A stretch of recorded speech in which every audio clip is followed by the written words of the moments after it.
Hey everyone, this here is one of the craziest paths in Hearts of Iron 4. It's already University Country Land in My Little Pony World War II Grand Strategy mod, but it gets a bit more crazy than that still. We start off as a puppet of the Griffonian Empire to the north of us, but this is probably one of the situations where starting off as a puppet doesn't really make the game worse. There are some situations that can pull it off, but this situation is the best because we get removed as a puppet very fast, so it's not something that we have to suffer with for a long time. It's not like the Thomas the Train mod situation. I'll give that as a bad example of being a puppet and it being kind of annoying. But then again, that was a Thomas the Train mod. I don't know what I was expecting. And this focus tree has also changed a bit over the years, as you can see by this randomly different art style on this communist branch. It kind of sticks out like a sore thumb right now. If you just look at the entire tree, it's all these generic vanilla Hearts of Iron 4 like icons, except this one that's colored blue for some reason. And for now too, we just buy time with our focuses. As you may have seen, we're subsidizing industry. We can't do our political path until the emperor dies. Listen to this: 1 civ and 1 military factory. Or you could get 1 civ and 1 military factory. I know, it's quite the good deal. I'm gonna choose the first option though, because I have good taste. What's always confused me is Romau exists, and Romau is supposed to be like Rome, kind of, but it's not the capital of the empire. The capital of the empire is Griffonkind, which technically this empire is supposed to represent the Holy Roman Empire in real life, so I guess it would make sense for Rome to not be the capital of the Holy Roman Empire, and Rome kind of was in the Holy Roman Empire, so maybe it kind of makes sense like that. Real Rome is Carthage, but Carthage sounds like Carthage, but Carthage isn't Carthage, Carthage is Carthage. Let's just not think about this too much. And the emperor is dead now, so we will shortly unlock our focus tree, and we can start going down that. Okay, maybe I was a bit too harsh with the mutual exclusion thing though, because technically if you do this one more mill, and if you do this one, you get 1 more civilian factory, so you technically are getting different results, kind of. So we unlocked our political path at long last, and we're going down the scientist route, where the 2 universities, Bruma and Gamea, take control of the country like they should rightfully do. And here we've already jumped 2 mobilization laws, because the Griffonian Empire is going to try to centralize the empire and invade all of us, and we're going to have to not capitulate. And not even just that, we're going to need to be the ones to take control of this state here, Griffonheim, make sure no one else gets it. It's not that big of a deal if they do, but ideally we just take it ourselves. That makes things very easy, because then we can become the empire, but we keep our characters in focus tree. So as Yale, under the guidance of the universities, we've been studying a lot of Griffin biology, and now we can choose 2 projects. 1 to bring back the greatest minds in Griffin history, or 1 to gain omnipotence. Both sound cool. We'll be doing the first today. Maybe we can do the second another time. And so we've gone off to retrieve the remains of a certain Grover II, who was a particularly important emperor within the history of the Griffonian Empire, expanding it quite a bit into like all this area.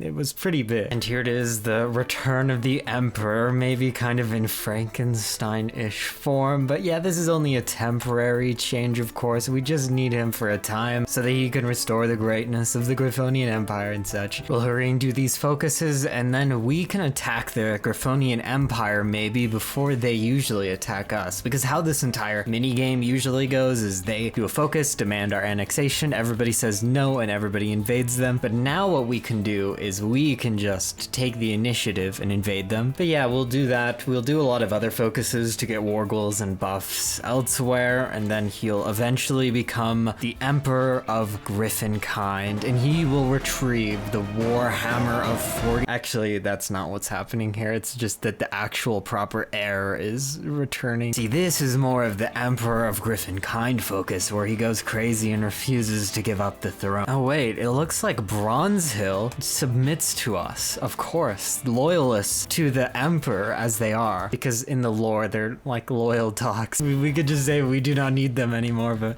no, we're not that rude. There they are, our good friends, Rufus Loudbart. Oh, and I forgot to mention too, this guy's a very buff general. Though actually, he's kind of a terrible general. He's a skill 8 general with 1111 stats. It's kind of bad actually. I take everything back. That's terrible. I guess all these focuses add his stats back, luckily. Also though, some of these other random generals who aren't griffins are not part of the mod. I just add some of my top patrons as generals in one of my videos every month. Okay, well, war has broken out, and this may seem good because these are the enemies of our enemy, but these people are getting war score and those people are not us, and we need to take all of these states if possible, especially this one. So we're the ones who need a lot of war score. Luckily, we only have to wait 35 days to attack. So we have the war goal we'll declare with Bronze Hill, do the classic 1-2 special on the Empire. Romao will most likely break out of their capital into one of these tiles, and then we should be able to break into their capital and trickily capitulate them there. And taking out the Empire would be very easy if we wanted to make it easy, but we want to get war score, and to get war score you have to actually fight divisions, so we'll be making this a little more difficult than it has to be. Yep, and just like I said, we were able to sneak in when they were stupid and moved their divisions out. It's a common tactic too in this mod. There are a lot of tiny countries that are impossible to break into. The only thing you can do is let them move into your territory so they spread out their divisions. Romer right here is the most classic example because it's very difficult to break across this straits crossing. We'll maybe even show that off later. See, and if we snuck in, took victory points, capitulated them fast, would have been bad, but because of our strategy purposely encircling them and trying to fight divisions, we now have 75% of the war score, which may almost be enough to take everything for ourselves. Not quite, but we're getting kind of close, which is good. See, and now we have the least casualties of anyone in this conflict, but we have 85% of the war score on our side. They're going to capitulate soon, so we're pretty much guaranteed to take everything at this point. See, we get 126 points, and the Grand Duchy of Fidesia only gets 17. Bronze Hill was actually never called in, our ally, because even if they're not called into the war, the Empire will put divisions on their border to prevent them from doing a surprise attack. Ironically though, them doing a surprise attack wouldn't be as devastating as what actually happened with them wasting 10 divisions on their border the entire time. Anyways, we'll now do our focus to get cores on the Empire. So it looks like Angriver willingly joined us, kind of like Bronze Hill willingly became our puppet, but Katern refused. Luckily though, they don't have many divisions to really stop us, so we'll just immediately walk into their capital. The undead emperor has met his great-great-grandson. A kind of strange meeting. We also unlocked a decision once we have positive political power to integrate Bronze Hill. I guess I would be okay role-playing and having them just be our puppet the entire game, but with them as our puppet, they aren't very useful. And now we're attacking the two countries that helped us kind of beat the Empire. One willingly submitted to us though, so it makes taking the other one out that much more easy. We also get their army and navy too, so that's a bonus. And there, we've successfully unified the Empire. It's October of 1009, so that's pretty fast. And I don't know if I've ever done this before, but we're actually going to attack these countries here before Aquileia gets to them. Usually they unite this region, we unite this region, and then we fight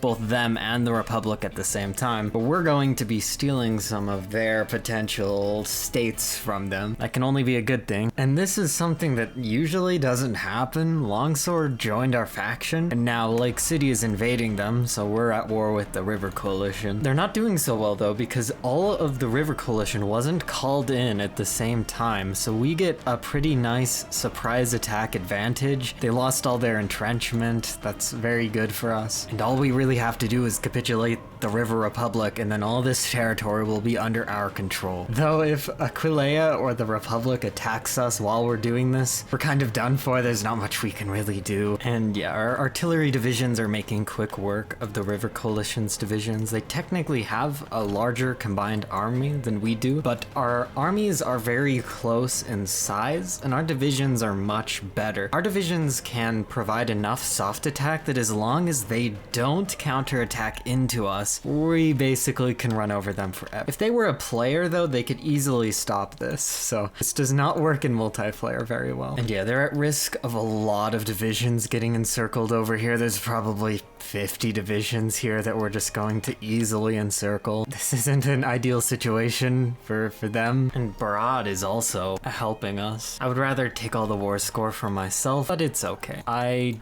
don't really care about taking all this stuff, but because of this surprise war that we got into, we're going to have to occupy this land for a long time to be able to do these focuses, which is kind of annoying. Alternatively, we could puppet them all and then integrate them to do that focus, but that's a lot of work. Barad didn't actually get that much war score. I am tempted though to declare on them regardless, because you know, we kind of can. Okay, the terrible borders here made my decision very easy. We're going in. I don't know how, but we have 43% compliance on Lake City. Maybe Longsword did some operations against them potentially, but that's kind of weird. And Aquileia has decided to attack us in an offensive war. They've seen how powerful we've become and now they're scared. Even if I was the player playing Aquileia and Griffonian Empire was an AI right now, I don't think I could win. It's easy enough to make wars go on forever, but winning a war like this is nearly impossible. They actually have tanks though, so that's bad. We're having an infantry equipment problem, so we're having an issue getting tanks out, and they have tanks and we don't have any anti-tank. That's not good, but we should be able to beat them back with our soft attack. And to their credit, Wingbardy has attacked us, a surprise attack while we were attacking the north, so very smart of them. Though Emperor Grover II is more than capable, his conquer trait is very powerful too, giving us a full 1% extra conscription, which 1% doesn't sound like a lot, but 1% conscription is a lot, and we basically have infinite war support. It's all very nice. And we were going to attack them anyways, so it's fine. And now, even though we capitulated them a few years back, we're finally going to get revenge after 200 years on the nation that stopped us. We also finally established those puppet nations I was talking about forever ago. So yeah, this is weird. He visits the battlefield where he died. We're not gonna burn the place to the ground though. We'll just build some nice stuff. We don't want to be evil. And now we're doing Emperor of Griffonkind. We actually can't do the other focus because to do the other one, Grover VI has to be dead. There's only one way, or like one or two ways I know of doing that. Anyways, that's all for today. Grover VI will eventually inherit the throne, but that'll take 6 years and the game's running slowly, so I'm not gonna wait for that. Anyways, see you all next time.